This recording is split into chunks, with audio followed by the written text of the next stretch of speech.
Hi everyone, my name is Vibhas. आप सभी कैसे हो बच्चों? मेरा उम्मीद है कि आप सभी कुशल मंगल होंगे। बच्चों देखो, मेरा भी एक शौक है ऑनलाइन वीडियोस बनाने का और मैं कई सालों से वीडियोस बना भी रहा था, लेकिन रेगुलरिटीज मैं नहीं रख पा रहा था। लेकिन आई प्रॉमिस कि आज से मैं हर रोज वीडियो अपलोड करूंगा। First of all let me introduce myself. My name is Vibhas Kumar and I am the director of Edumantra classes और मैं साइंस पढ़ाने वाला एक टीचर हूँ। और मैं आप सबको साइंस इतना क्रिएटिव और अच्छे से पढ़ाऊंगा कि साइंस आपके दिमाग में एक बार में घुस जाएगी। ठीक है बच्चों, तो चलो सबसे पहले ट्राई करते हैं। आज जिस चैप्टर के बारे में, जिस टॉपिक के बारे में बात करेंगे वो और कुछ नहीं, वो सिर्फ ओवरव्यू होगा। इसका भाई ओवरव्यू होगा सेल का। मैं फिर बता दूं बच्चों कि मैं एक इंस्टीट्यूट रन करता हूँ एडुमंत्रा क्लासेस, जो सहरसा में पाया है, मतलब है, और यहाँ पे ढेर सारे बच्चे पढ़ते भी हमारे पास। लेकिन मैं उन बच्चों तक नहीं पहुँच पा रहा हूँ जो बच्चे सहरसा में रहकर भी अलग अलग जगहों पे हैं। तो मेरी उम्मीद है कि आप सभी को अगर ये बेहतर वीडियो लगे, ये पसंद आए वीडियो, तो प्लीज़ आप इस वीडियो को शेयर करेंगे, थोड़ा अपना वैल्यूएबल कमेंट्स देंगे। अगर कुछ आपको लगे कि नहीं मुझे अपग्रेड करना है तो आप बिल्कुल हमें बताएंगे और मैं उस हिसाब से वीडियोस बनाऊंगा। तो बच्चों अब मैं अपने टॉपिक को शुरू करता हूँ। तो बच्चों आज मैं डील करने वाला हूँ किसके बारे में बच्चों? ये है ओवरव्यू ऑफ सेल। आप सभी देख पा रहे हो बच्चों कि एक सेल का निर्माण जो होता है वो कैसे होता है। एक सेल में आपको जो ऊपर में स्ट्रक्चर दिख रहा है इसको हम सेल मेम्ब्रेन कहते हैं बच्चों, और ये हर एक सेल के ऊपर पाया जाने वाला एक स्ट्रक्चर है जो बाहरी एनवायरनमेंट से सेल को बचाता है। नेक्स्ट, इस सेल के अंदर अगर हम जाएंगे तो सेल के अंदर साइटोप्लाज्म मिलेगा और सेंटर में न्यूक्लियस मिलेगा। इसी न्यूक्लियस के अंदर डीएनए पाया जाता है बच्चों, जिसमें जेनेटिक मेटेरियल होता है। सेल दो प्रकार के होते हैं। एक सेल सबसे बड़ा है जिसको हम लोग यूकैरियोटिक सेल होते हैं। इसमें बहुत सारे अलग अलग सेल ऑर्गेनेल्स होते हैं बच्चों जो नॉर्मली प्लांट सेल में नहीं पाए जाते हैं। आप देख पा रहे हो ये यूकैरियोटिक सेल के अलावा एक और सेल है जिसे हम लोग कहते हैं प्रोकैरियोटिक सेल, और ये कॉम्प्लेक्स सेल में आपको हायर ऑर्गेनिज्म आते हैं। ये आप देख पा रहे हो, इसको हम लोग प्रोकैरियोटिक सेल कहते हैं। इसमें और इसमें जमीन आसमान का फर्क है, क्योंकि वो एक ट्रू सेल था और प्रोकैरियोटिक सेल एक यूनिसेलुलर सेल होता है जिसमें सेल मेम्ब्रेन के अलावा एक जेनेटिक मटेरियल होता है जिसको हम लोग डीएनए के नाम से जानते हैं बच्चों। नेक्स्ट अगर हम बात करते हैं आपसे, तो ये सारे यूनिसेलुलर सेल प्रोकैरियोटिक में बैक्टीरिया में भी कंसीडर कर सकते हो।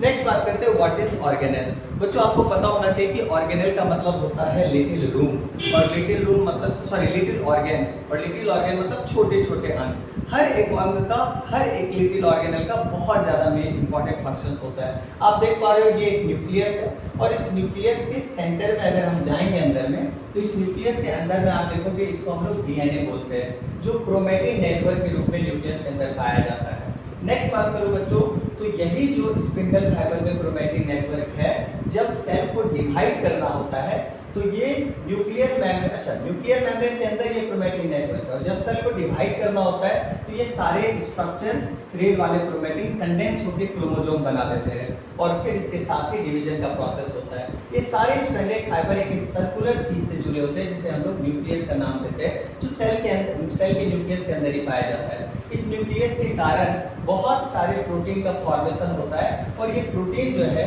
न्यूक्लियस से बाहर निकल करके उसी न्यूक्लियर मेम्ब्रेन में चिपका हुआ एक और आपको ऑर्गेनेल होता है जिसको हम लोग एंडोप्लाज्मिक रेटिकुलम कहते हैं। और इसी एंडोप्लाज्मिक रेटिकुलम में बच्चों ये प्रोटीन जो राइबोसोम्स ने बनाया न्यूक्लियस के अंदर, वो निकल करके ये प्रोटीन यानी ये राइबोसोम्स चिपक जाता है एंडोप्लाज्मिक रेटिकुलम में। और बच्चों जब राइबोसोम्स एंडोप्लाज्मिक रेटिकुलम में चिपक जाते हैं तो ऐसे एंडोप्लाज्मिक रेटिकुलम को हम लोग रफ एंडोप्लाज्मिक रेटिकुलम के नाम से जानते हैं। देख लो यहाँ पे ये सारे के सारे आपको जितने भी आपको राइबोसोम दे रहे हैं ये रफ एंडोप्लाज्मिक रेटिकुलम है। रफ उसको कहते हैं जिसमें राइबोसोम्स पाए जाते हैं, और स्मूथ एंडोप्लाज्मिक रेटिकुलम उसको कहते हैं जिसमें राइबोसोम्स पाए नहीं जाते। अब ये प्रोटीन जो है ना धीरे धीरे उसी एंडोप्लाज्मिक रेटिकुलम से वेसिकल के रूप में, तो ये सारे प्रोटीन जो है न्यूक्लियस के अंदर से निकले, और जब ये एंडोप्लाज्मिक रेटिकुलम से अंदर जाते हैं मॉडिफिकेशन होने के लिए, तो ये वेसिकल्स के रूप में बाहर निकलते हैं। कहते हैं ना एक जगह से दूसरी जगह जाने पर प्रोटेक्शन दिया जाता है, तो वेसिकल्स के थ्रू। अब ये वेसिकल्स के थ्रू अलग अलग प्रोटीन जो है किसमें घुस जा रहे हैं? राइबोसोम्स में, गोल्जी बॉडी में। और बच्चों गोल्जी बॉडी को जो है मॉडिफिकेशन सेंटर ऑफ प्रोटीन कहा जाता है। हमारी बॉडी में एक प्रकार की प्रोटीन नहीं, अलग अलग प्रकार की प्रोटीन चाहिए होती है, और ये प्रोटीन जो है कंडेंस्ड हो जाता है। और कुछ प्रोटीन में बच्चों अगर हमें लिपिड्स वाली प्रोटीन चाहिए तो कुछ प्रोटीन में आपको लिपिड्स देखो अटैच हो गया, इसको हम लोग कहते हैं लिपिड। और कुछ प्रोटीन में आपको देखो कार्बोहाइड्रेट अटैच हो गया। तो इस तरीके से बच्चों अलग अलग प्रोटीन को मॉडिफाई करने का काम गोल्जी बॉडी का होता है। नेक्स्ट बात करते हैं बच्चों वैक्यूल्स की। एक प्लांट सेल में काफी लार्ज वैक्यूल पाया जाता है जिसको हम लोग सेंट्रल वैक्यूल्स कहते हैं, और इस वैक्यूल्स में वाटर भरा हुआ रहता है। दूसरी तरफ बात करते हैं एनिमल सेल में, तो इस एनिमल सेल में काफी स्ट्रक्चर पाए जाते हैं जिसमें एक सेल ऑर्गेनेल है लाइसोसोम। लाइसोसोम के अंदर जो है डाइजेस्टिव जूस पाया जाता है, और जो भी जर्म्स या बैक्टीरिया हमारे बॉडी में घुसते हैं हमारे सेल में, ये लाइसोसोम उसको पूरी तरीके से डिस्ट्रॉय कर देता है। नेक्स्ट बात करूं बच्चों माइटोकॉन्ड्रिया की। आप सभी को पता है कि माइटोकॉन्ड्रिया को powerhouse of the cell कहते हैं। क्या कहते हैं? Powerhouse of the cell. और इस माइटोकॉन्ड्रिया में इस तरीके का क्रिस्टी जैसा स्ट्रक्चर पाया जाता है जिसके अंदर सेल्यूलर रेस्पिरेशन होता है और एनर्जी का फॉर्मेशन होता है, इसीलिए हम इस माइटोकॉन्ड्रिया को powerhouse of the cell भी कहते हैं। नेक्स्ट बात करते हैं तो माइटोकॉन्ड्रिया जितनी ज्यादा एनर्जी को बनानी होगी उतनी ज्यादा माइटोकॉन्ड्रिया आपको चाहिए। यही वो सेल्यूलर रेस्पिरेशन करता है माइटोकॉन्ड्रिया अपने अंदर, जिसमें आपको क्रिस्टी पाई जाता है, इसको हम लोग क्रिस्टी कहते हैं। नेक्स्ट बात करते हैं बच्चों ये यूकैरियोटिक सेल्स अपना एक स्ट्रक्चर मेंटेन करता है जिसको हम लोग साइटोस्केलेटन कहते हैं, और ये दो चीजों के कारण अपना स्ट्रक्चर मेंटेन करता है। पहला है आपको डीएनए जिसको हम लोग माइक्रोफिलामेंट्स कहते हैं, और ये इसके अलावा है छोटे छोटे माइक्रोट्यूब्यूल लाइक स्ट्रक्चर जिसके साथ जुड़कर एक सेल का एक पूरी शेप का निर्माण होता है। आप अगर इस प्लांट को देख पा रहे होगे बच्चों, तो इस प्लांट एक कॉम्प्लेक्स माइक्रो ऑर्गेनिज्म है जो फोटोसिंथेसिस करता है, और फोटोसिंथेसिस करने के लिए इसमें ग्रीन पिगमेंट पाए जाते हैं जिन्हें हम क्लोरोप्लास्ट कहते हैं। देखो ये क्लोरोप्लास्ट है, और इसी क्लोरोप्लास्ट में इसको हम लोग क्या कहते हैं? इसको हम लोग कहते हैं ग्रेनम। ग्रेनम जो 25 डिस्क होता है, उसके अलावा ये ग्रेनम जिससे जुड़ा होता है उसको हम लोग क्या कहते हैं बच्चों? उसको हम लोग कहते हैं स्ट्रोमल लेमुला। नेक्स्ट बात करते हैं प्लांट सेल में और एनिमल सेल में एक सबसे बड़ा डिफरेंस है कि प्लांट सेल के मेम्ब्रेन के ऊपर एक थिक लेयर पाया जाता है जिसको हम लोग सेल वॉल कहते हैं। ये इसे अनफेवरेबल कंडीशन में बचाता है। अब कुछ अदर यूनिक सेल ऑर्गेनल्स के बारे में बात करते हैं, जिसमें सबसे पहला एक है, जैसे आप देख पा रहे हो कि हमारा लंग्स है, और लंग्स में इसको ब्रोंकाई, ब्रोंकी और ब्रोंकी इंटरफॉर्म कहते हैं। और इसके अंदर अगर हम जाएंगे ना बच्चों, तो इस तरीके का स्ट्रक्चर आपको जो है लंग्स के अंदर मिलता है, जो हवा को, पार्टिकल्स को ट्रांसपोर्ट करने का काम करता है बच्चों। ठीक है, अब देख पा रहे हो किस तरीके से फ्लैजिला की मदद से चीजें जा रही है। आपको ये दिख पा रहा होगा बच्चों, ये आपको बैक्टीरिया है, और बैक्टीरिया में इस तरीके का जो स्ट्रक्चर होता है, ये पानी में इसको तैरने में मदद करता है। इसको हम लोग क्या कहते हैं बच्चों? फ्लैजिला।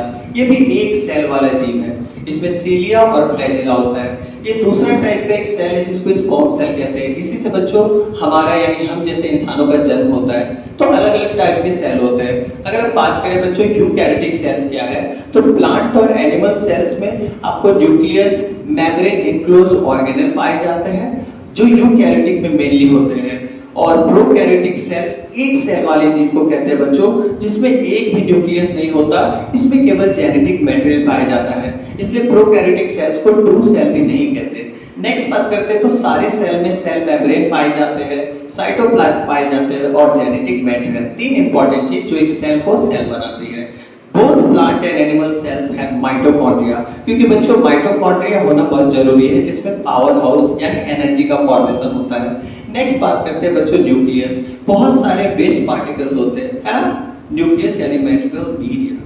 चलिए कितने थाने बंद करो।